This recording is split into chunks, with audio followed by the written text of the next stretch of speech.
Thank you for listening to Lone Star Community Radio. This program was broadcasted and recorded live from the LSCR studios in downtown Conroe, Texas. Lone Star Community Radio is supported by listeners like you. Donate and sponsor today. For more information on getting involved with Lone Star Community Radio, contact us at lscrstudios@gmail.com or visit us online at www.irlonestar.com.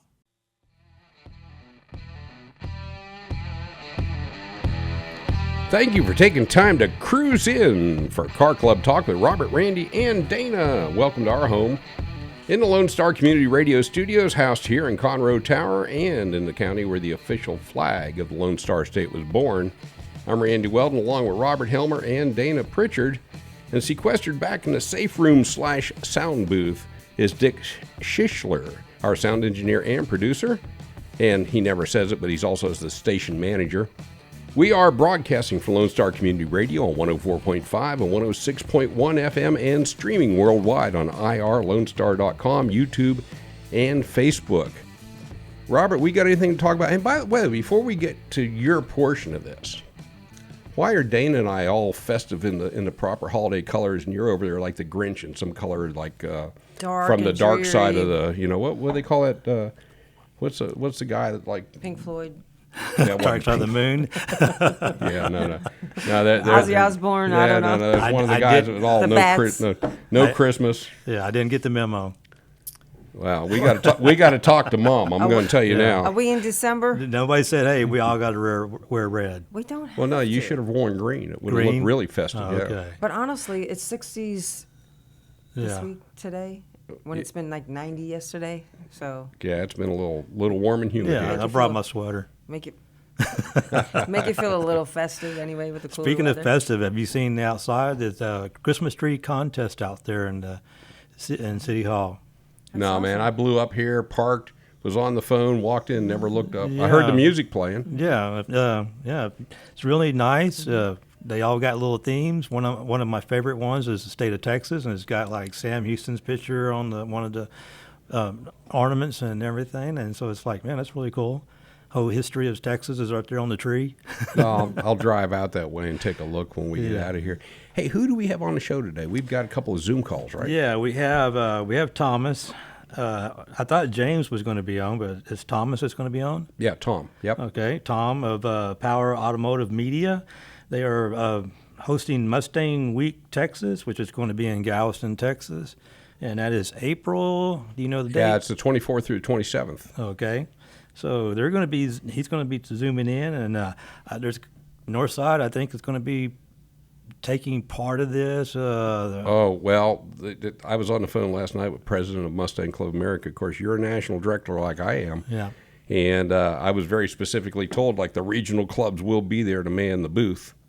To man the booth. Mustang Club America is working on with Power Automotive Media to secure a booth down there. Okay. And assuming they get the booth, then the local clubs are supposed to come down there and man it. But Jeff has also talked to Jeff Mays, the president of MCA, has also talked to clubs over in San Antonio and in North Texas, saying, guys, we need you down there. We need a really good presence to support Mustang Club America. So. And I know Vernon Wilhelm, president of Northside, is taking a group to the car show portion of the event.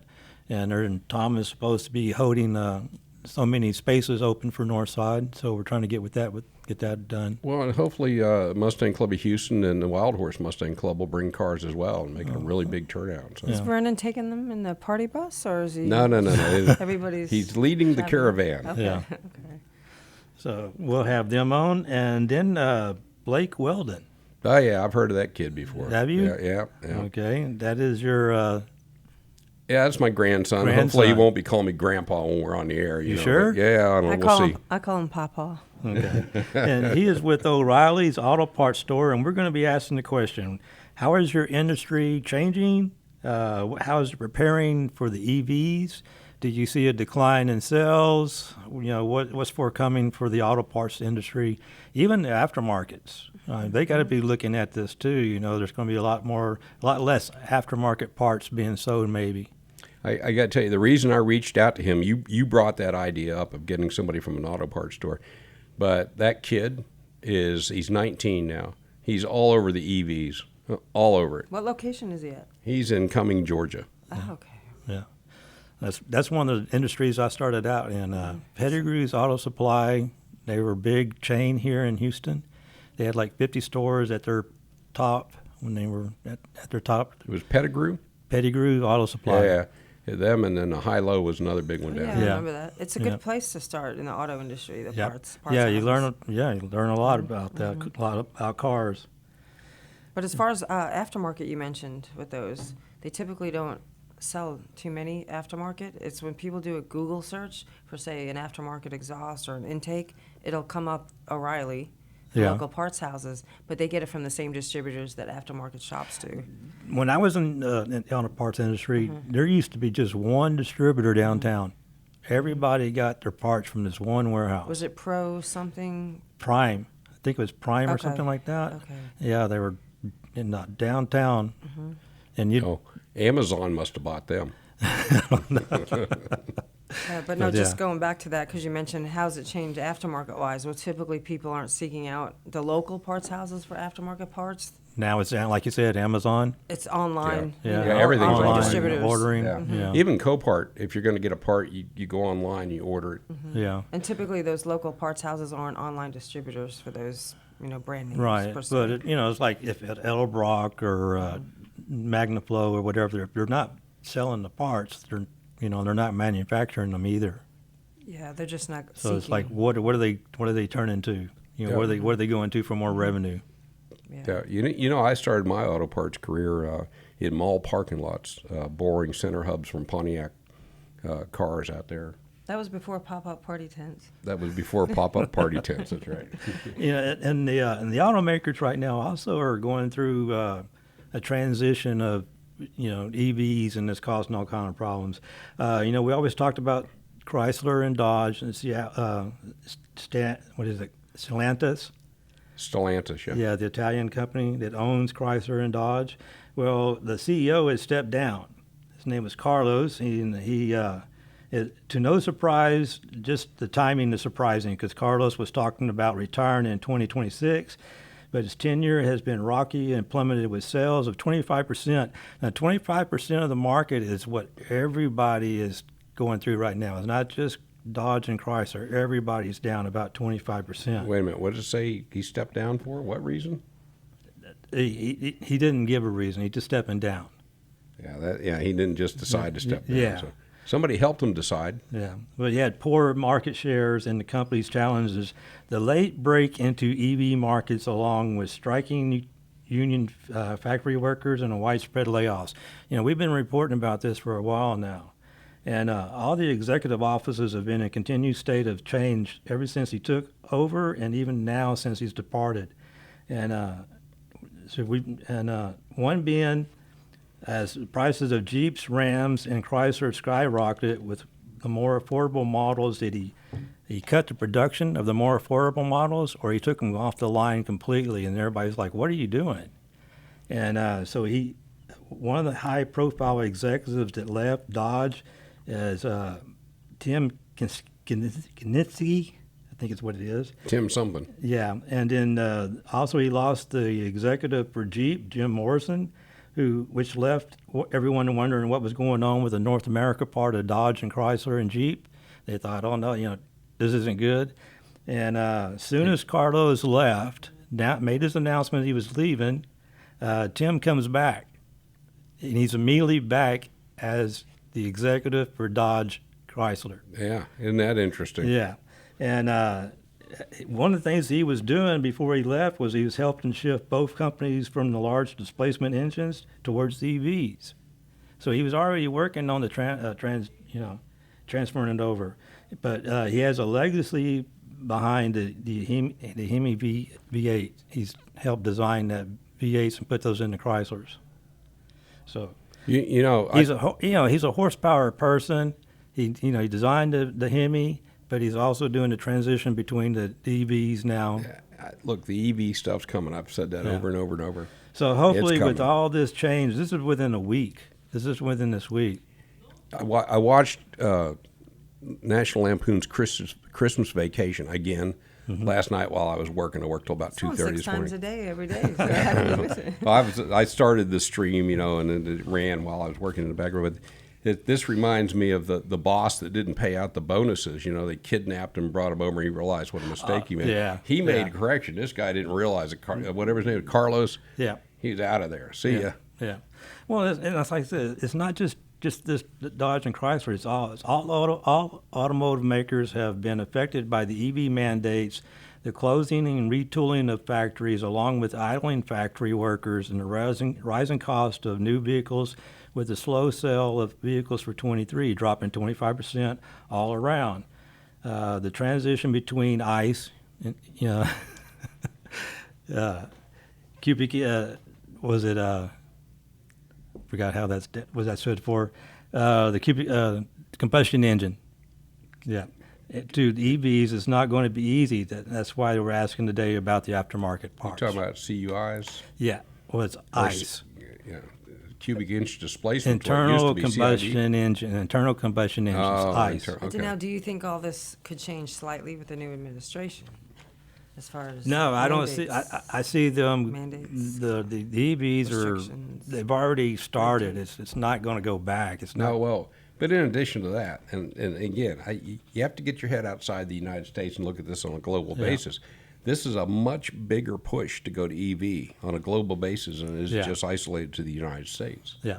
So whatever we may bully our way through, no, I don't think it'll overturn it. But you know what I'm talking about as far as the really strict restrictions and the mandates. Oh, the mandates mandate- probably will go away. They're gonna but move. Still Yeah. headed towards the EVs. They're going to move, but Yeah. they're not going to go away. They're just going to move. Yeah. I mean, and- someone who would look at the pros and cons and make sure it's balanced out and not Yeah, be yeah. so. In other words, the authoritative technology about it. has to get more mature before we can actually say, That's the biggest 2025 problem is right the now deadline, is the technology. This is one of the reasons for our news story number 2. Honda and Nissan are discussing possible mergers because they are lacking behind the EV technology. yeah, And they want to put their strengths together so they can compete with China. Do you know China is the biggest automotive market? They sell more cars in China than they Doesn't do surprise here. me. well, they got a couple more people. The way things have been going. Yeah. But hey, and here's the thing. They talk about that merger and talking about how it's going to increase jobs. And I'm like, when you start merging, you're going to lay people off. Yeah. That's going to happen. Yeah. So it'll be really interesting to watch that over the next couple of months. I just hope we can get American manufacturers back in the United Well, States. these guys are a little more. manufacturing in America by Americans, Well, so let's get them to stay, right? Yeah. yeah, they're not leaving. Okay, or maybe more to produce. Well, they're going to if they stay here, they sell more. It's that simple. If they're not here, they're going to sell less. And get Nissan's penalized also if they're had not one here. of their problem with their CEO, and he's also stepped down. And Who? Nissan. Oh. Now, Nissan is in Japan, and they brought their CEO up on charges. So they're going, Really? Yeah, they're going after him. Somehow that doesn't surprise me. because That Yeah. seems Big unusual for CEOs. Japan. I don't. See, Usually his there's name is also there- Carlos too, and he became a fugitive in Japan, and and he went back to Lebanon. That's where he's from. Oh, because that explains the charges. Yeah, but he's Because if he was charges Japanese, it would be a whole save face thing. suspicion of financial misconduct. Now, where have we heard Mm. that before? Yeah. But that's what I was saying with the CEOs. Unfortunately, not Yeah. all, but Yeah, no, it's authority, and it just introduces itself to criminal activity. for and now some that reason. everything's posted on the internet, we Yeah. know about it a lot more. A lot more. So there's a lot going on with the automakers. It's making it really interesting, with all the stuff trying to get caught up with the technology of EVs, the battery. I just notified you about what GM is getting with LG. Yep. LG is more advanced on the battery. So that's why GM is now getting with them. They want, to build the battery together. Those mergers have been going on for a long time. Look at Ford and Mazda originally, and some of that handshaking that was going on. So with LG, we'll get the LG Energy guy on one of these episodes. Yeah, that'd be a good hear his side of what's going on. Yeah, absolutely. He's got a whole different perspective, I promise you. Yeah. To move on to something else, Car Club liability insurance. We've kind of been talking about this and trying to tell people who are starting their first car club and what to do and all this and how to protect themselves from liability for lawsuits when accidents happen when they're doing a car show. You know, the only thing I've ever witnessed was the Texas Honor Ride. You remember the Texas Honor Ride sure car do. show that Sure we were do. a part of? Yep. That was over here at West Baptist Church in Conroe. Conroe West Baptist. Yep. Yeah, we had it. What was it? A car show or It was a car show. cruise? Okay. Well, the Texas Honor Ride was a motorcycle Okay. club that wanted a car show, so they invited Northside to host the car show. Okay. So we had the motorcycle ride, and it's veteran themed. Everything was about the military. And so one of the events that we had was a military helicopter gave everybody rides around Lake Conroe. Well, one of the accidents we had was when the helicopter was landing, somebody parked their motorcycles right there at the heliport, and the wind blew the motorcycles down. And that's my first and only experience of a claim. But there's, you know, when you're landing in the helicopter and taking off, you're blowing all sorts of rocks and stuff around. What was it? And it's not good for the cars to be sitting No. there either. Their Well, the paint's cars gonna were come- well on a hill and kind of far away, but the people were parking motorcycles there they shouldn't have been parking. But I know of an incident I've been told about as a member of the board of Mustang Club of America, where somebody was moving a car on a car lot, and they got in, and it was a high-powered Shelby, and the guy accidentally hit the gas pedal and ran out and actually created an accident, ran into a wall, and hurt somebody. So, you know, this is the thing with liability insurance. And I can remember when I first got on the board of Northside Mustang Car Club, they talked about the liability insurance and the fact that it covered all of our events and stuff like that. But there's when you go out to a facility and you're securing a facility and you're going to hold an event, you actually have to file an additional insurance rider that those people are added as an additional insured. And then they're covered up to $2 million. Right. How many people do that though? Well, and that was the thing. They weren't doing it. When I came along, they weren't doing it either. And then we found out about that, and they started doing it. Yeah, I did it. Even if I was having a one-day event, I would go get a $1 million one-day event policy. It would only be $150. Yep. But it covered you just in case something like that did happen. Now, the worst scenario is if somebody gets killed in an accident. The only one I think about, I know, is the big wheels that stick out about 2 feet. The trucks you're talking about? No, the thing is here in Houston, it's a big thing where they stick out the spoke rims. Oh, the donks and Yeah. There was curb actually feelers. somebody that was walking along the cars, and this car was rolling down the parking lot with those in there, and they actually clipped him on the back of his ankle, and he went head first, and it killed him. Jeez. And so that's the only one where I've ever witnessed where anybody was actually killed. Another thing I had at Napa's auto parts car show was the heat. I had somebody pass out, and I had to call an ambulance on the heat. And those are the factors you have to look at. Am I going to get sued over this? Well, we need to make this an episode. We need to talk about this because we also need to talk about directors and officers insurance too. That was another thing I was going to bring up. Your decisions on the board are liable too. They don't necessarily have to sue the actual club. They can actually sue the actual board member. But we need to give some station recognition. Okay. Okay, So- it's time because we got to continue that. 'cause Yeah, it's important. we got to keep rolling on this one. So this is Cruisin Car Club Talk on Lone Star 104.5 and 106.1 FM. Or for those of you who may have wandered outside the listening area, we can be streamed around the globe at irlonestar.com, on YouTube, or on Facebook. And we'll be right back, and we'll talk to Tom.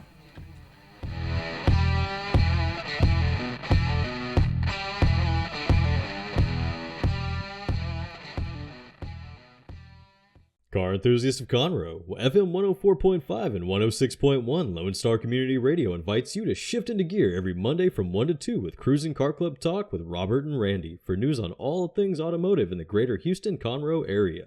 Can't make a live show? We've got you covered. You can find all of our uncut content, including full episodes on Spotify, iTunes, Play Store, YouTube, Facebook, and irlonestar.com. Again, that's Mondays 1 to 2, Cruisin' Car Club Talk with Robert and Randy. See you there.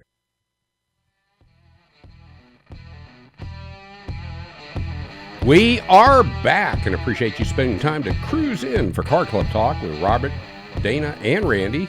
Robert, who do we have on this this segment? All right, we have Thomas Myroniak. Myroniak. Okay. Tom.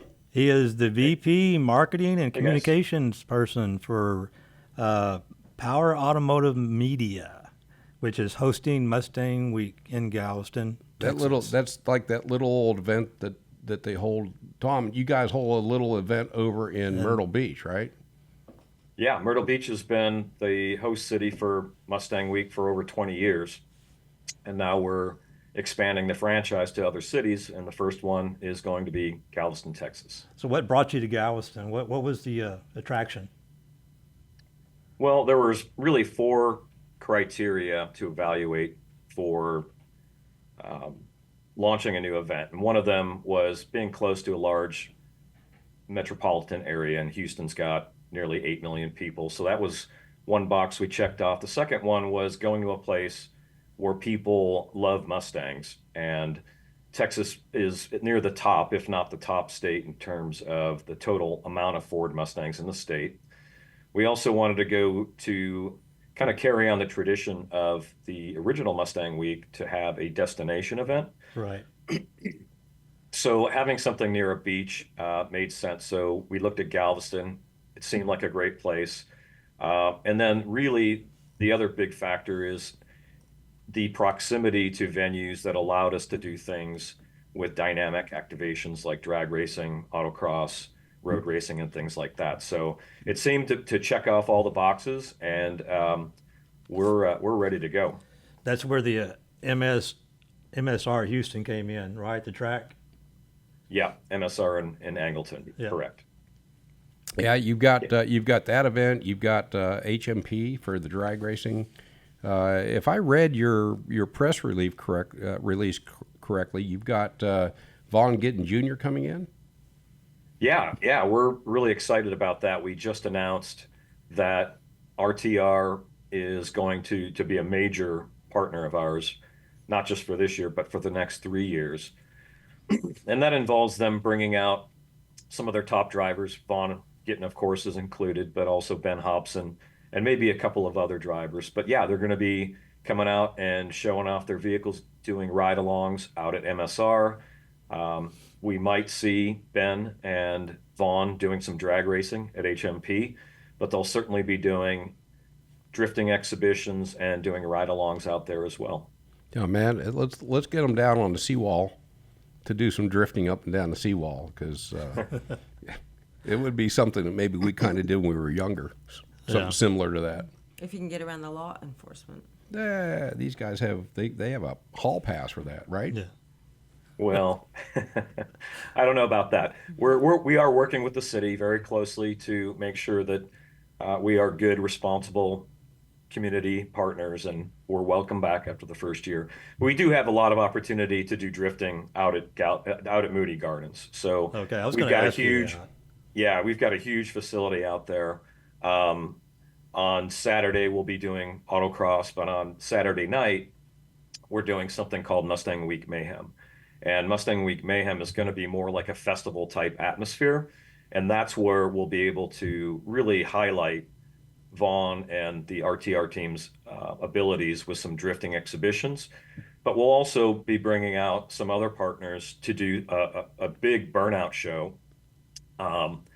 And maybe to some people's surprise, we're going to be bringing monster trucks, maybe crushing a Camaro or Prius or two, and then capping the night EVs. off with some fireworks. Yeah, Well, as long as exactly. the mayhem doesn't bring in like the topless Jeep weekend drama and safety issues. Are you familiar with that, Tom? Down here, the Jeep event they have out on Bolivar There's Island? always something on the news, unfortunately, that goes wrong at that event, and the Sturgis motorcycle event too. Yeah, there's always a small percentage of people that kind of ruin things for the larger group that's involved, and I think it happens in every case. So we are working very closely with local officials to try to mitigate some of that Alcohol is behavior one because thing. yeah, it is a factor. Bravado is another one, and when you combine the two with horsepower, it's not always a good combination. So, Yeah. Do you have a from what I saw, the currently you're estimating over 50,000 attendees to this. well, I think for a first year event, that might be a little ambitious. I think it's possible and probable that we'll have between 10 and 15,000 just over the weekend. Now, what we get coming in Thursday and Friday, it's hard to say for a first time event, but I think 15 to 20,000 would be reasonable in year one. But by year three, I definitely think 50,000 is a realistic number. You've got the dates are actually April 24th through the 27th, right? Right. Correct. Yeah. Okay, so and those are set.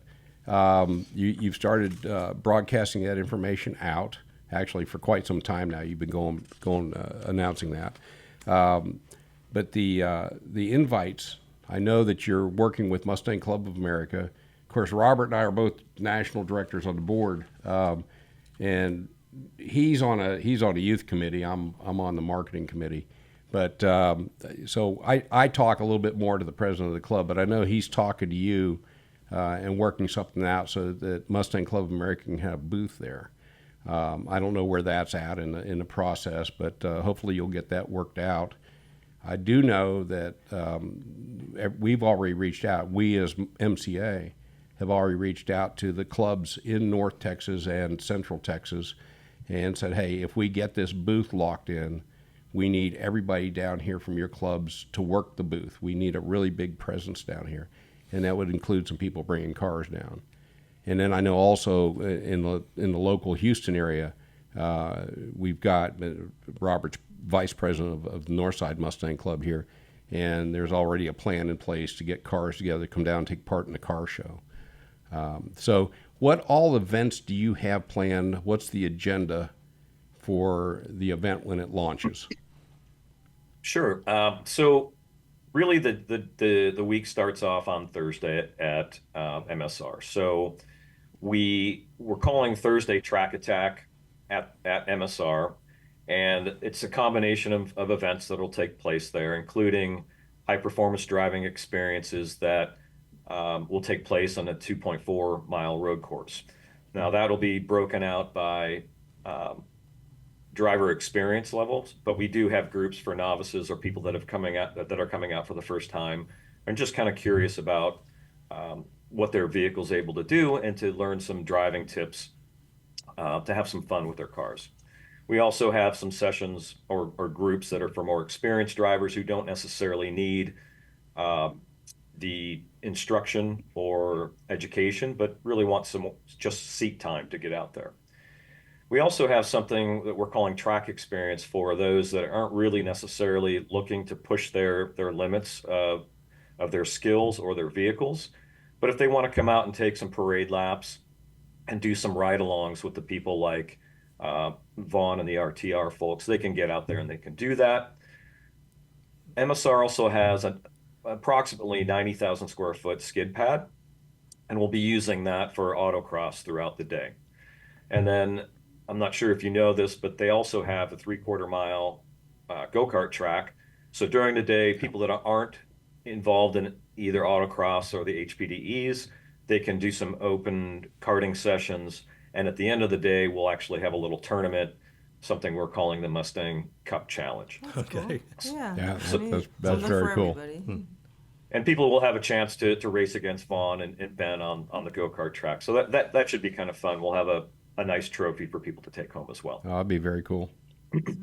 Then we're going to rush everybody back from Angleton to get them into Galveston for a kickoff party that we're hosting at the spot right there on the seawall.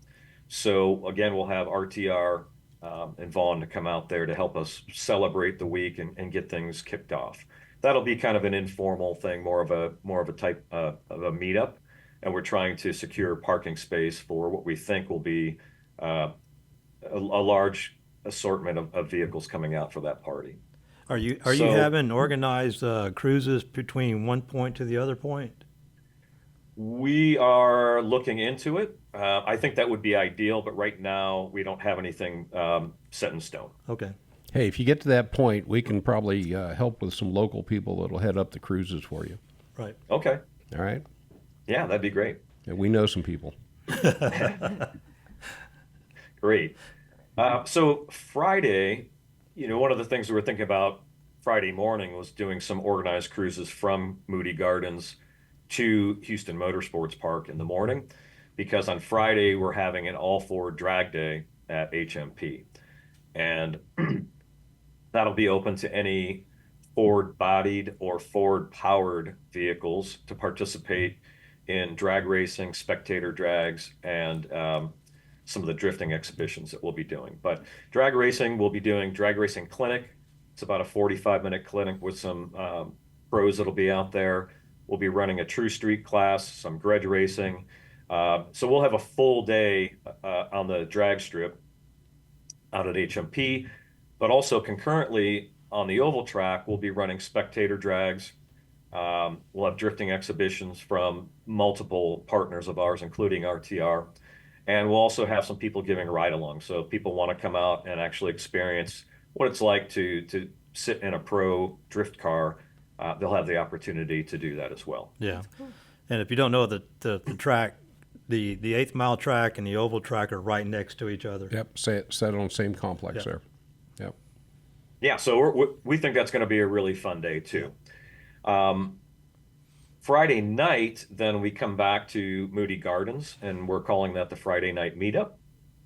And really, that's kind of the first opening, a soft opening to the weekend, where we'll invite clubs to come in. We'll invite people to mostly have a cruise in, but our vendors will be set up, and we're going to try to get Vaughn and the RTR guys back from HMP as quickly as we can, so that we can kind of give people a taste of what they'll experience over the weekend with, again, some more drifting exhibitions for people that weren't at HMP to see that. We'll get them kind of revved up for the weekend on Friday night. Then Saturday, the event actually opens, the car show opens. So we'll have all our vendors there. We'll be doing autocross during the day. We'll have a dyno competition. We'll have vendors. We'll have food trucks and music, kind of a festival atmosphere. Yeah. Well, I was going to ask where are the vendors setting up exactly? They're going to be setting up in the central lots between the pyramid and the hotel, and in the west lot. Okay. So the west lot's the big lot over by the airport. And the north side of the west lot is where we'll be doing activations. And on Saturday, that will be autocross during the day, and we'll have the dyno competition in there as well. But Saturday night is where we're really going to have some fun. That's where we call our Mustang Week Mayhem, and that'll be drifting exhibitions. That'll be a big burnout show between 60 and 90 minutes, somewhere in there, followed by some monster trucks, and the night will close down with some fireworks. That'd be nice. Yeah. So Saturday is going to be a really full and long day. Sunday, we have it all Ford Cruisin, so that'll be, again, open to all Ford body and powered vehicles. We'll be doing our car show awards ceremony, giving out trophies and awards for the people that were in the car show on Saturday. Again, our vendors will be back on display. And we're going to be doing what we call Send It Sunday. That'll be in the activation area. That's going to be open to people that want to come in and try drifting and rolling type burnouts. So it'll be open to anybody that wants to come in and shred some tires. And then we'll also have a burnout competition. So Sunday's going to be a fun day as well. And that'll go until 4 o'clock. Then we'll wrap it up and get ready for next year. Yeah. Are you going to distribute a site map and a list of the events and everything, or have that posted somewhere? Yes, we're working on some marketing materials right now, and one of those things will be a schedule of events. And as the floor plan gets laid out, then we'll also create a map of that and a layout of the the grounds there. Also, I know, I think you've been talking to Burton Wilhelm of Northside. He's the president about Yes. Saturday's car show. And Yes. one of the questions that we've been getting is, if you just wanted to come to the car show, what is the price? It's well, if you want to be, so there's several events. If you want to come out Friday, when we do the Cruisin, there's opportunities for us to set aside areas for the car clubs that want to take space on Friday, and that's $20. Okay. The weekend pass to get in for Saturday and Sunday for both days is $50. So it's $25 a day. Single day tickets go on sale in March. They're not available right now, but the weekend is $50. If you want to go to all events, that includes MSR, HMP, and Moody Gardens for the weekend, it's $70 to $75 for all days. It's not bad. Okay. I bet the hotels are all booked up already or close to it. The hotels are starting to fill up. Moody Gardens is the host hotel, and we still have some rooms available there. And it's really nice to be Right on the stationed premises, there. Yeah. If you're right on the property, you walk out the door and you're right there on the Yeah, show. you're right in the event. That'll go first. That's a nice property too. It is. Yeah, It is. You don't know, but that's my business is the hospitality business. So, but that's a nice property. So you better sign Yes, up quick if you're going to go for the weekend. Yeah, and if people want to do that, they need to use the dedicated link. You can't go directly to Moody Gardens and do it. You have to go and use the link Portal. from the MustangWeek.com website. And they have a because certain all the rooms are blocked. We took over the entire hotel, Oh, okay. so you can't go directly and book it unless if you call, you have to make sure that you tell them you're coming for Mustang Week. Oh, that you can't argue with that. You have packed the house full, and then so when the events are done at the end of the day, the parties can start, and then Yes. no sleeping until Sunday, till Monday morning, basically, right? Calling sick Yeah, for it's work gonna. for Monday. Yeah, it's good. Yeah, yeah. You sleep on Monday. Party all week, man. Yeah, and buy a new set of tires Monday. Oh yeah, absolutely. Tire link. So the one of the things you're talking about, the vendors and stuff that are going to be there. I know that, and again, you're still working through things with Mustang Club America, but MCA is having built a giveaway car. It's a 1-of-1 that'll be given away. I think at your event in September at Myrtle Beach is when it's given away. Yeah. Well, yeah. When I talked to Jeff yesterday, the plan was to promote it through the year and to give it away in Myrtle Beach at Mustang Week. Yeah. I'm not for certain, but I think it would actually premiere at this event, Mustang Week in Galveston. Is when I think that's in the discussion. But the hope is that we can build a partnership with MCA for both Mustang Week events and continue the promotion and the co-promotion and the collaboration throughout the year and really kick things off in Galveston. Well, the one thing that I know from being on the board or eventually getting myself on the board, thank you for people who voted for me. But it took, a long time for me to build up to have the guts to want to be on the board. But the people that are members of Mustang Club America and those that follow the pages on social media are just absolutely ravenous about the car. And I know you know what I'm talking about. I mean, there is no other option. There's no other car out there, and they don't consider the EV a Mustang. Although I'm an EV guy, I see the future coming, but they don't. This guy across from me doesn't. This gal over here, she doesn't. They're combustion engine people. Not a technology. No. But anyhow, so you've got once this thing starts building, as you said, easily getting to 50,000 people in attendance, I don't think is a problem. Yeah. And I think in Myrtle Beach you actually exceed that, don't you? We get about 30 to 35,000 through the week in Myrtle Beach. Yeah. I'd say on the car show days, Friday and Saturday, we're probably in the neighborhood of 15,000 just from those 2 days. Now, do you have the drag racing and the open road course over there on the East Coast?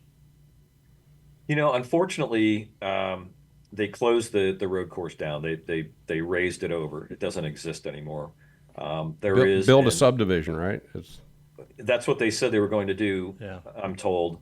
This predates my time with Mustang Week, but I was told that they were planning on a subdivision, which never happened. It's still flat land. There is an 1/8 mile drag strip there. I'm told that was burnt to the ground from arson a couple of weeks ago. Oh, So that's not really an option for us probably moving forward. But we are talking about elevating our game there, bringing in some more entertainment to make it more of a festival than it has been in the past. But also, we're working to find other ways to create more dynamic activations than we've had recently. And that includes exploring ways to go off-site and partnering with other track facilities so that we can do More track drag events. racing and some other fun things that we Yeah, can't do in a parking lot. it's unfortunate that these tracks are disappearing around the country. It is for sure. Irwindale just announced in California, of course, that they're closing. So it is a bit of a challenge, but not one that we feel like we can't overcome. It's just finding a way to make it work with schedules and checkbooks. Right. right. Well, as the new tracks come on board, they're a little expensive, so getting those rates down is an issue. So certainly understand that. Tom, the people that are following this, how do they get in touch with and get in tune with Mustang Week? Well, the easiest place to start is on our website, mustangweek.com. There's all the information that we have currently posted, and as things develop, we keep updates there. We also have a couple of Facebook groups that we constantly are pushing out information and updates on. Right. We have the official Facebook page, but there's also a Mustang Week Texas official group that's really only dedicated to information about the event in Texas. And then there's another Facebook group that's for Myrtle Beach. So depending on what their interests are, they can go to one of those 4 different options. But I would say start with mustangweek.com and look at and sign up for the newsletter there, because that's where we publish updates first, and look at the schedule of events, and that's where they'll find the most detailed information about what we're planning. Is there an email address or a phone number?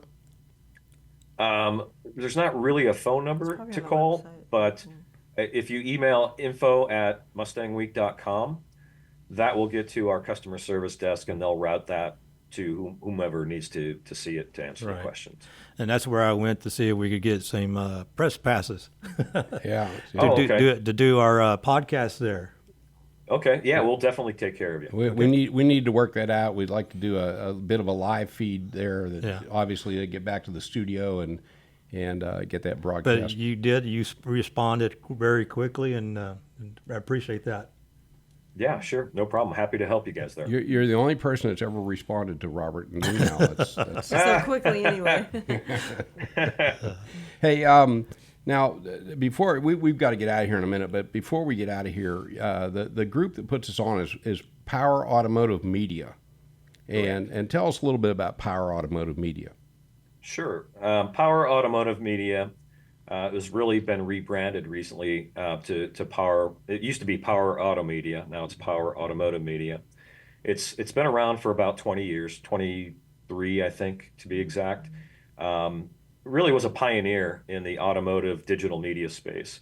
They've got 9 titles, Ford Muscle, Street Muscle, Dragzine, a number of other books that have been around for a long, long time.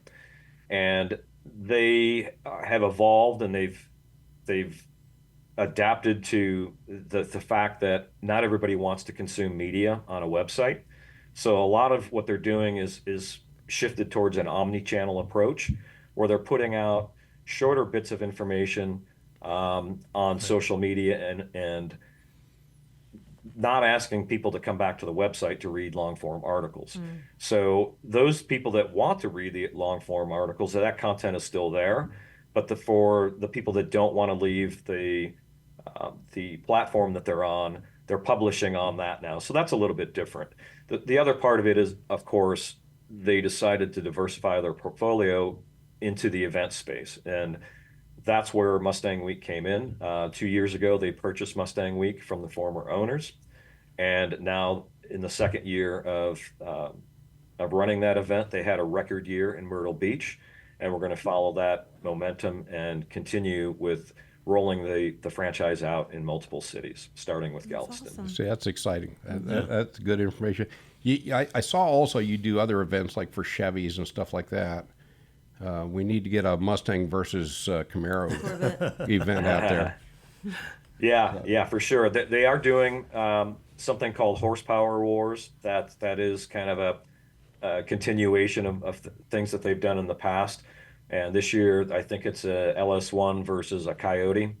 So they've got some fun stuff with Ford versus Chevy in the pipeline as well. Well, I know from doing Mustang versus Camaro events here in the Houston area, the Mustang people are always willing to ante up a little bit of money to get the Camaros towed out on the trucks, just to get them to the event. That's because we outnumber them. Well, there's that too, Yeah. right? And they're all good sports, though. Yeah, they are. They are. We have a good time with them. Tom, we can't thank you enough for taking time to come on the program. Do you have? Are you set up with the In Wheel Time guys? Our buddies doing the podcast on the south side of town?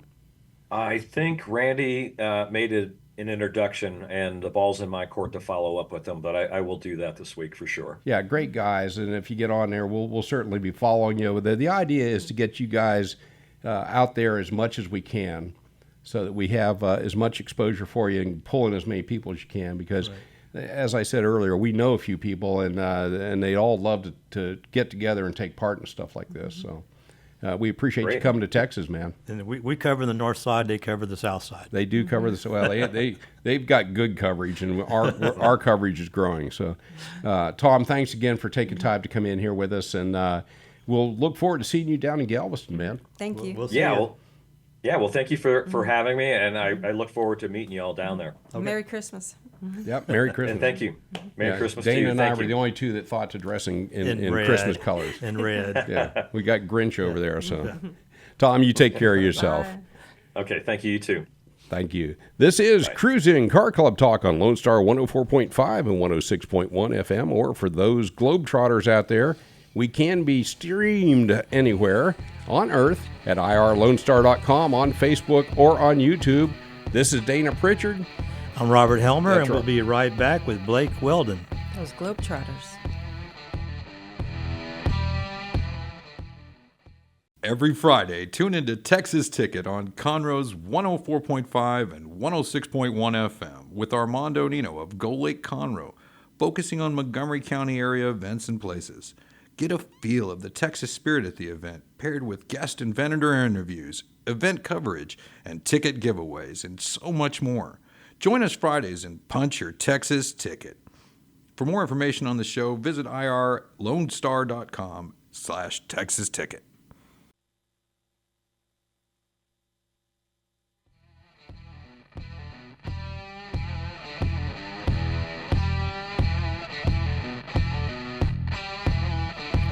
Welcome back to Lone Star Community Radio on 104.5 and 106.1 FM. Or you can catch us streaming on irlonestar.com, YouTube, or Facebook. And this segment, Robert, we have a Zoom-in guest. We have a Zoom in. We have Blake Weldon. He's a team member of O'Reilly's Auto Parts Store, and we're going to be asking him some questions on how the industry is moving and in what direction, and with the EVs coming out. And so thank you for zooming in. Thank you. Of And course. also tell It's them a about pleasure. Cruisin'. Thank you for having me. So I guess the first question is, has the industry or has O'Reilly's been talking about this subject matter about EVs, and what does the future look like for auto parts? So, for the EV market in general, it's not really been talked about for the general consumer aspect of them coming into an auto parts store nowadays. Most people think that the EV market is taking away from certain car corporations and part of the market slice anyway. But I like to view it as they still have to come in for wiper blades and washer fluid, as well as most of those vehicles have an auxiliary battery, which has to be replaced every 4 to 3 years, which they won't even really know until Tesla tells them. We still sell that. They can come and purchase it from us or go through Tesla themselves. Is that the same price as a regular car battery? Actually cheaper. Regular car Wow. batteries run around 240. Right. Auxiliary ones anywhere from 150, depending on the CCA. Okay. What do you guys sell blinker fluid like with regular cars? A blinker fluid. You'd be surprised. Is that like man. a You'd be muffler surprised. bearing?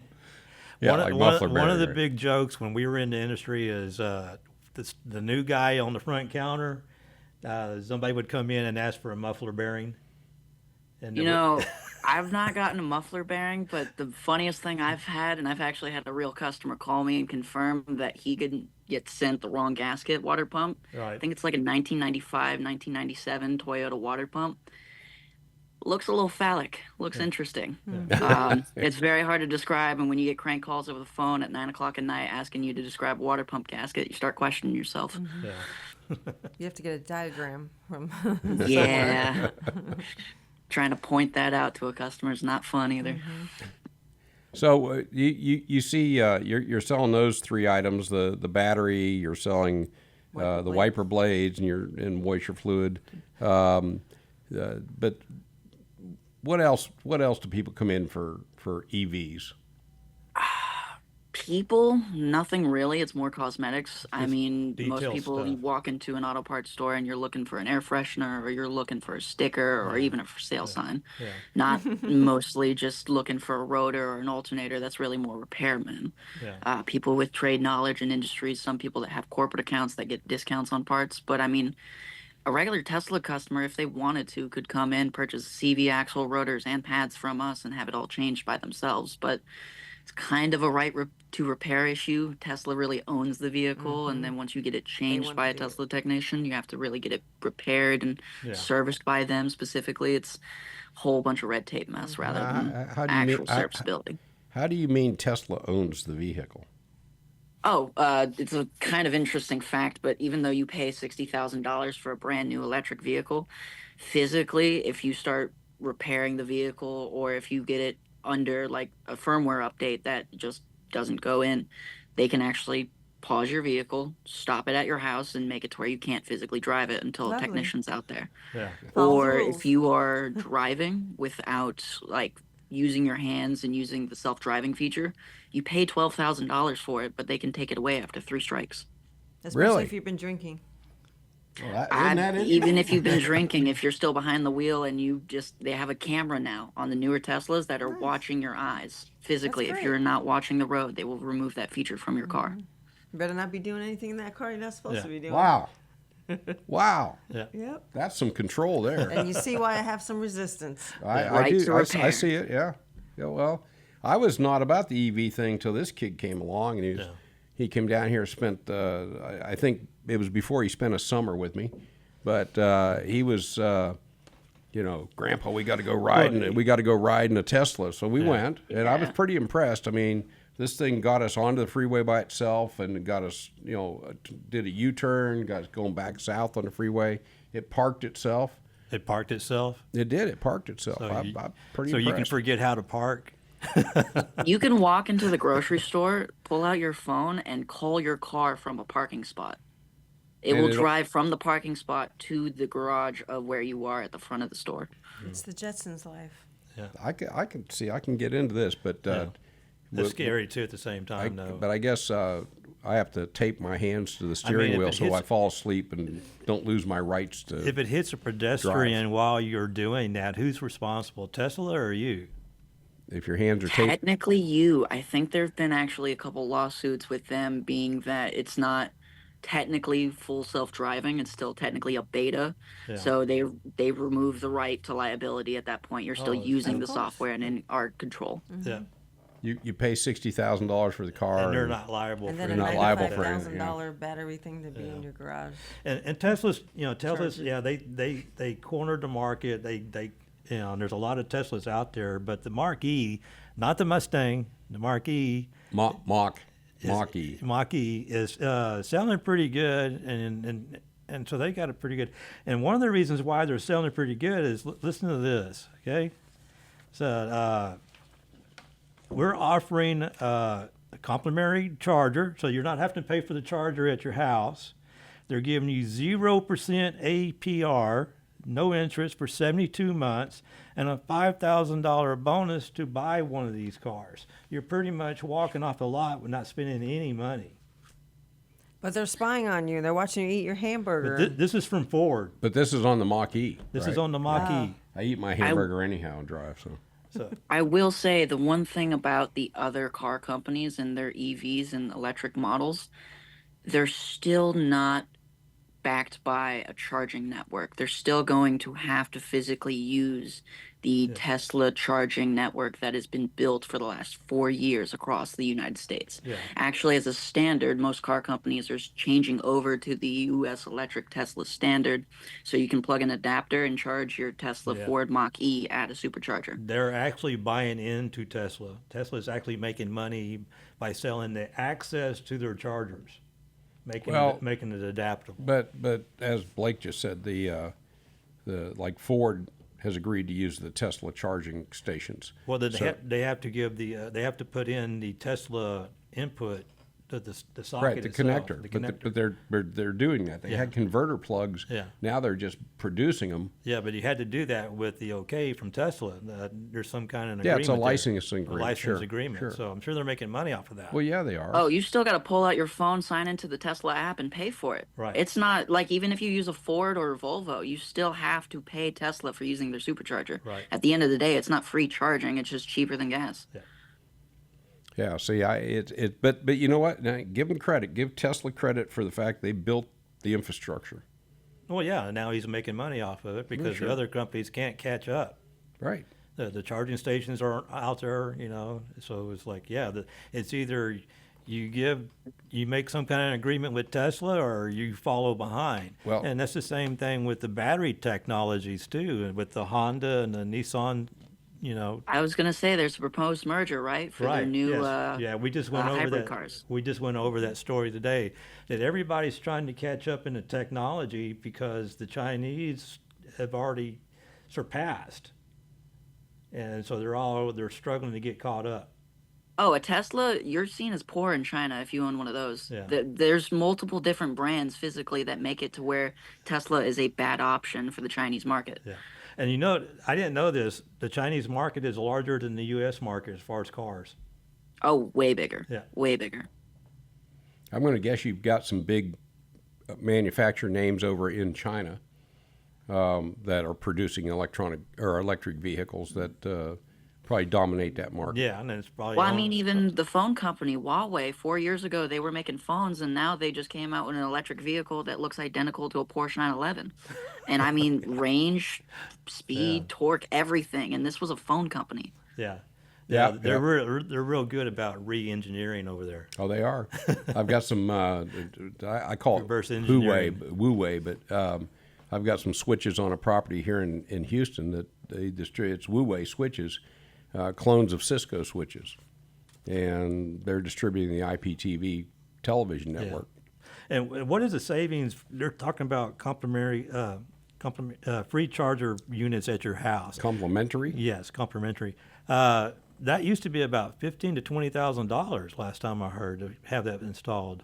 To have this installed at the Nothing's house. for I wonder, do you free, know anything Robert. about that? Nothing's for free. Yeah, physically, I know that some of the rebates now for Tesla have gone up to $3,000, incentivizing people to bring the home charging, because that brings people into having solar panels on top of their house and a battery backup for storm surge and whatnot. But as well, it's cheaper now than ever to build the infrastructure at home than it is outdoors. So if you can get 400, 500 miles at your house within a week and not drive less than 200 versus going to a supercharger and having a battery hooked up to the grid, Right. which is always variable. It's definitely the long run game. Yeah. That way you can charge it while you're sleeping. Yep. Well, like I did that hybrid that we drove up to New Jersey. That was what, an 8-hour charge? It was more like a 14-hour charge 14-hour at charge. 110 volts. So. Yeah, that was So- the 110 volt. Yep. But where you're saving money is when they're laughing at night, watching the videos all day long of everybody. Your insurance is going to go up. Well, because the they're gonna insurance see- is a whole different subject. The Because they're going to insurance. see what you're doing wrong in your car. Whether We actually did a story about the insurance being higher on EVs. Well, because you can't put them out when they're on fire. Physically, firefighters And that's can't just put them one out with thing. water. Yeah. If you get in a crash, lithium-ion fire has to be submerged. Yeah. Well, that's a question that Robert's had in the past. It's It like, becomes hazardous waste after that. if you're riding in the car and you get in a crash and it catches on fire, does the door lock? Do the doors lock and they lock you in? You can't get you out, or Supposedly, we've had a story here in Houston where the guy hit a tree and it caught on fire and he couldn't get out. I will say some of the downsides of having a fully electric car is when the electric's off, That's it. the locks are on. Yeah. But there are some things like the Cybertruck now, they do have mechanical locks installed as well as an electronic button with like the Rolls-Royce style. So it's getting to where you're trying to make common sense made for people that need it. But you're also buying a literal battery powered car, Yeah. like AA battery powered car. Thousands of AA's are at the bottom of your feet. Yeah. Kind of have to be conscious of that. And Ford's got a good selling point on their truck. It's got a 110 plugs in the back. It's actually like a generator. You can run other appliances off of the truck. Microwaves. And Yeah, like you're going camping, you can just plug into the truck and you can run all your stuff that you. So TVs I'll and say this: I radios. had a Nissan just come in the other day, a 2024 Nissan Titan, and he wrapped his entire car in Christmas lights using that 112 outlet in the Oh, back. okay. And it gave a battery warning light. From what I can tell, if you are using that back charger, it specifically says you can't run it without the engine being on. So there's not Okay. really a system to where the battery can handle it. It's mostly being powered off the alternator. Okay. Not only that, he may get a ticket because I just saw on the news that isn't it illegal? Yeah. are they giving tickets for that? Because there's a lot of cars rolling around out there with All kinds of lights. Yeah, they got more It's got lights than really I've got paint, at the too. house. Yeah. Yeah. So what are you guys doing at O'Reilly for ongoing combustion engine parts sales? That's still obviously the majority of your business, but where's that go in the future? Where do you see that going? I mean, right now, we are in Canada, Mexico, and the United States. So realistically, just growing and trying to take more of the market share. Customer service is really what we try to do more than anything. I've had corporate clients literally stop using Advance because they stopped picking up the phone. It's kind of a thing of if you need a part, I can find it for you within 24 hours, and if I can't, I can find someone that can. But beyond that, mostly people are coming in because price. Competitors like Amazon and just in general, you're cheaper, but you're not getting it today. I'll have parts in stock for what you need or a third-party manufacturer that will be able to fit your original equipment needs right there kind of thing. Yeah. So it's mostly just corporate like Toyota dealerships fixing cars and getting people multi-point inspections, but also you'll get those people that are doing side jobs trying to do pads, rotors, just trying to fix cars. Well, you've got guys like Robert over here, the do-it-yourself guys. That he'll come in, and you started in the parts store, but you'll still go in and pick up your parts and work on your car yourself. Then there's me, who take my car to Dana when she had her shop, her performance shop, and let her and her mechanics work on it. What's the balance of business between the DIYers and the shops? Depends on the day. Honestly, really it depends on the store, the day, and the area. For my general rule, I've had people come in, do $1,000 retail and $2,000 corporate, but it's also because those people are just buying air fresheners versus an entire radiator, an alternator, and 4 sets of rotors. I've really just, when I say a corporate client, I mean anyone can go into an O'Reilly and fill out a sheet that basically gives you the right to have the benefits of corporate half-priced parts and warranties and other things like that. But also just the fact that you can go to a commercial line. You'll have someone there to answer your phone if you need a question answered till at least 8 to 9 kind of thing. It's the people there that care rather than the actual parts itself, because I can go to exactly what the original equipment number is based on the catalog. It's actually very fascinating the amount of information I have access to. But the parts that I get for the people, I always ask them, what's the mileage on your vehicle? Because I don't know what car conditions you've had. I don't know what you're going to do with the vehicle afterwards. I don't know if you were the first owner, kind of qualifying you for what you need for your journey. And I feel like that is the best way to help people and or my corporate clients when I am fulfilling my role. Yeah, Do you- I was Go going to ahead. say, excuse me if Go you ahead. don't mind, I can attest being a commercial customer of O'Reilly's. I've dealt with the same person for 20 years, and she's always helped me through any question I've had. Is that where I you mean- got your parts? Was O'Reilly? Yeah, yes, the main people, until sometimes they change hands and you get different people. But for the most part, the same people are there for 10 years, 20 years, and it is the customer service, because that means a lot. You know, they do pick up the phone, they are accessible, and they will answer your questions. They'll go above and beyond, just like you said, with qualifying, asking you questions, and instead of just calling up and asking for a part, and they're just giving them whatever part number or whatever the cost is. You really care about making sure it's the correct part for the application. Because a lot of times there's several different part numbers for one vehicle. Right. You have to know a lot of details instead of just shipping out the part, sending the driver with the part. So, Exactly, or the wrong trim, or the Yeah, vehicle's got a exactly, that special matters. spec, or maybe it's just entirely the wrong number. Again, I can have a customer walk in and say, I want this part, and I'm still going to ask them what year, make, model. And I know to every car person in the world, asking a person in an auto industry year, make, model when you're working on like a 57 Corvette. I was born in 2005. I'm still going to ask you questions, man. but it doesn't matter. You could still have a different motor in there, 57 Corvette Exactly. that came with it. So are you that guy that when they come in, they say, I need a wiper blade, you're like, what size engine do you have? You don't need to know No, for that. I just ask them the year, the make, the model, and then specifically what trim they have. That narrows everything down. And if they don't want to do that, tag number. I can pull it from the DMV. Yeah. But I will say, as far as pricing goes, it is a little bit difficult sometimes because, Yeah. especially for commercial accounts, if you don't do, for example, a lot of oil changes, it is high price. Customer comes in for an oil change, you're not going to get the same price as if you were a regular walk-in customer or online customer. They can get it for the same price a lot of times as the commercial customer. So you really have to, it's depending on what kind of service you're wanting and where you want to Well, spend your the money. commercial customer gets the delivery, right? They normally get it delivered. You don't Yeah, have to, and you're you don't having have the service and the warranty, Right. but it is more expensive than if you were a walk-in getting it online or going to the actual store. I just remember AutoZone asking me what color my car is when you need a part. I Does haven't that had make that. sense? I haven't had that. But you know what I'm saying? Does that Yeah. make sense how the pricing goes for I was people? going to say, yeah, the corporate difference there is for really like, for me, I get employee discount on all of my stuff, but for like oil and oil filters, they don't really cut a discount. I mean, you can go to Walmart and buy the same stuff because they get it on Exactly. the pallet for wholesale. Yep. But you come into O'Reilly because you need a specific weight, you need a specific filter, you want to make sure it lasts for at least 8 to 10,000 miles without worry, and you also want to make sure that it's good for a certain cold temperature if you're driving. I've had people come all the way from Alaska specifically to my store just to stop in, and I ask them certain questions only they would know.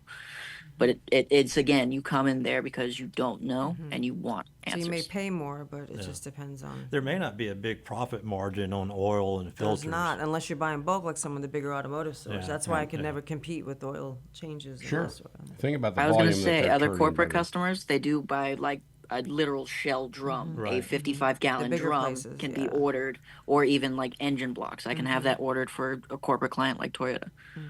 Hey, do you resell rebuilt transmissions or new transmissions? Yes, we do. for a- As a matter of fact, I've had this come up at In-house? least 8 times a month. Yeah. In-house. Not So not you in-house. need one so for a wait- red Mustang convertible. Yeah, I happen to need one for they a don't red have a Mustang mach- convertible. Yeah, they don't have a machine shop in-house, so you sub it, you contract it out.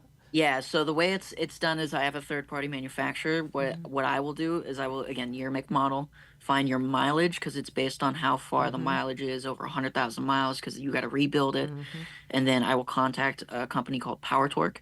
They'll go ahead and see the build date on it and the shipping time for it, and then normally there's a core charge.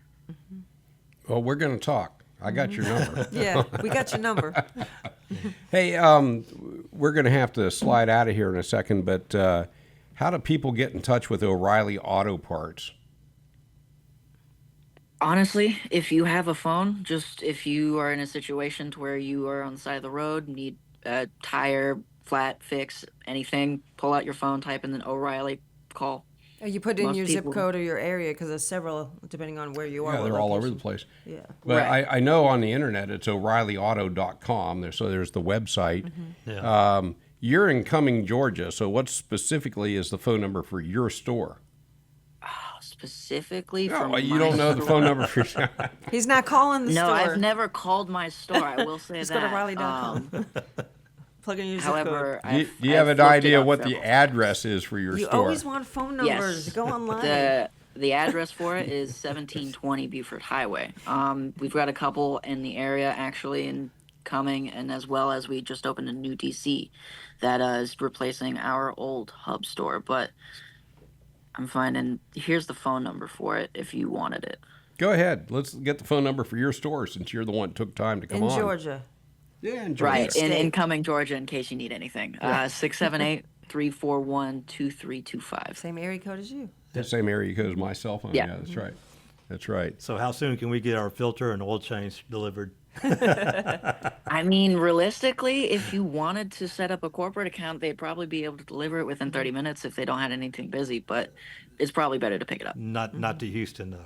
I don't think Robert has a Not to store. Houston. I'm sure there's a store near you that Yeah. could probably do it. I wouldn't be able to ship you anything. Well, and not only that, but in Houston, you can't get anywhere in 30 minutes. No. Not possible. Yeah. We need more drones flying out down here. It's not big in Texas yet. Deliver pizzas But- too. My consensus on this whole thing is the combustion engine's not going anytime soon. They don't seem they're more countering the market right now than anything. So it's kind of like one person told me they're still building gas stations. So They are. So if they're still building gas stations, they're not going anywhere anytime soon. No, but it's coming. I think you agree with that, right? EV's coming. I will say, at least for the European market, there's definitely a shift in just in general the amount of money you're spending versus what you return in a gas car because Yeah. it's, again, not a big country with every little country being the size of one United State. But in Texas, when you have 3-day travel times and you need a good car to get you to and from that's reliable, fast, and fun, I would say that gas is not going anywhere. I think the European market they're not hooked on the automobile like the American public is. Yeah, it's They not- made the Autobahn. I think they were hooked as soon as they got that. Well, I keep thinking the American muscle, is that still going to be a thing when EVs are going by and you can't hear them? Is that still, Oh no, American muscle is going to go I've away got too? Customers that come in to rebuild carburetors, and I have some that put on 400 power strokers and 6-inch lift kits. It's not dying. Yeah. If anything, it's just shifting generations and coming to the younger generations. No, look at there. Listen to that. Yeah. The younger generations are interested in Yeah, cars. that's good. We can't get the younger generation to come out and spend any time with the older ones that come out and put on the car shows. Yeah, we're still trying to get them to join the car clubs. Well, I mean, more the merrier. So fast cars, let's get them out there. Your age group seems to want to send out an Instagram thing that says, "Meet us on top of the parking garage And at do midnight selfies. tonight." Yeah, takeover culture. Yeah, and do is not fun. selfies. That's right. Do selfies. But I was gonna say O'Reilly's a nice gift shop too for the holidays, for Christmas. They have a lot of cool things in there for stocking stuff. Yeah. Blake, hang in here with us. We first of all, we do appreciate you taking time to zoom in, but hang in for a second here. When I do get back to Cumming, Georgia, we're going back to one of those biscuit companies, Sawney Biscuit or one of those. I saw a post on Facebook this morning. A girl was talking about moving from Las Vegas. She was born and raised in Georgia, moved to Vegas and moved back, and she'd found the biscuits again. So that's a big thing on the East Coast. You guys wouldn't understand Are you that. talking about food? Food. But I'm talking about really, really incredible food, am I not? And Yes, it's Biscuits you and are. gravy. in the form of Biscuits no, and it's not- gravy, They like- do No gravy? biscuits and Like gravy. Texas don't do biscuit and gravy. No, they don't do it like they do. I mean, we're talking about Peach huge cobbler? biscuits. Yeah. Huge, huge. Yeah, they got peach cobbler. Huge biscuits with egg and cheese and all this. I don't know. I can't describe it, man. Buttermilk. It's hard to describe, isn't it? Send us It some is, biscuits. honestly, it's not anything Southern. Texas is different, but Southern food is different. Yeah. Have you Send us taken your some girlfriend over there yet? I'm sorry? Have you taken your girlfriend to get biscuits yet? She didn't like them. Honestly. I Is was she from upset. Georgia? Time for a new girlfriend, man. She makes her own. I mean, I can't beat it. If she makes her own biscuits, I'm not going to argue. Oh, okay. What's her name? Emily. Emily. That's right. That's right. Well, you tell Emily it's she needs to straighten up. It's her birthday today. We're going to go to the Have some arcade. biscuits. Oh, well, happy birthday, Emily. Where are you going? Probably to an arcade, maybe Dave and Buster's main event. Cool. Well, that sounds like a date I wouldn't go on, but okay. Hang in there with us. What is the what events we had recently? Mustang Club of Houston had a Christmas party. You mean Wild Horse Northside- had Northside? one, and Northside had one. Yeah, Northside. There's a lot of Grinch pictures I saw. on the Yeah, internet. Northside was a really fun party. The white elephant gift thing just went on, and it was really fun. I was up in Eureka Springs filming a judge's clinic while you guys were doing that. Do you have any charity information? Charity? Yeah. No? Why would he have any charity? I'm just curious if there's any charity stuff going on. But That's we my do- department. But we do need to promote our new website, cruisincarclubtalk.com. Please go there and you can catch all of our videos. No phone number, Randy, just the website. How do you spell that Cruisin part? It's CRUISINCAR clubtalk.com. Say okay. that 3 times fast. Cruisincarclubtalk.com. It's all one word. All right, so we've actually got a website We now. actually have a website. We got about 8 or 9 videos on there, and it tells everything that we do, and got our contact information on there, and you can contact us and tell us what needs to be discussed. And we had Charles, the Mopar Club. Yeah, Charles Williams. He notified me and says, please put this out there that our scammers are getting on our website. And what they had was somebody was requesting payment of a bill, and they sent it to the treasurer. The treasurer had no idea what it was, and so they looked into it and they found out it was a scam. Lots of scams going on. Yeah. A lot of them going around. So Social media. put that out there. So at least people are going to the website. You know, he did contact us through the website, so I thought that was pretty cool. Yeah, no, the websites will work. Yep. They'll work. No, You've got for January TWCC, what do Yeah. you have coming up? And before that, December 29th, you were saying the events are light for car events in December, but it's Yes. Cars and Cocktails is December 29th on the Sunday over there at Troy Dixon's event. Yeah. So that's the last kind of event of the year. Yeah, pretty much. because once everybody's had their Christmas parties, everything kind of like winds down. Yeah. But no, for 2025, Market Street chose the 4 charities, and it is the Kiwanis Club, New Danville, Mosaics of Mercy, and then also the Sing-Off again, going to the music programs of several high schools. And I will be elaborating on that in detail, posting it on Facebook under the Woodlands Car Club and the Woodlands Cars and Coffee for a Cause, and also be distributing that at the event too. So- Right, and you can come see all 3 of us. We'll be out there. Yeah, we'll be out there. Oh, Actually, except I for won't be Randy. there. I'm January going in 5th. for back surgery Monday, guys. So Yeah, okay. so good luck with the surgery. We I'll- won't see I'll- Randy January 5th. I'll but- do a live feed with you. Can we do that? Yeah, So it'll just be Robert and I and all the little after Christmas elves. you can That's zoom in from the bed. I from can the- do that. from Yeah, the I'll hospital do that. bed. I'll do that. Blake, we appreciate you taking time to thank talk you. to us about Thank you, EVs Blake. and part sales and Alright. O'Reilly Auto Parts.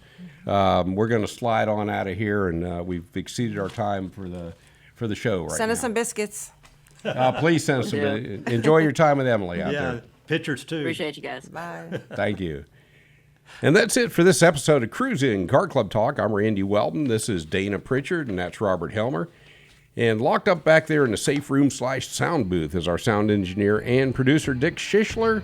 We are broadcasting from the studios of Lone Star Community Radio on 104.5 and 106.1 FM and streaming worldwide on irlonestar.com, Facebook, and YouTube. And we look forward to spending time with you next time. Merry Christmas, everybody. Merry Christmas, y'all. Be safe.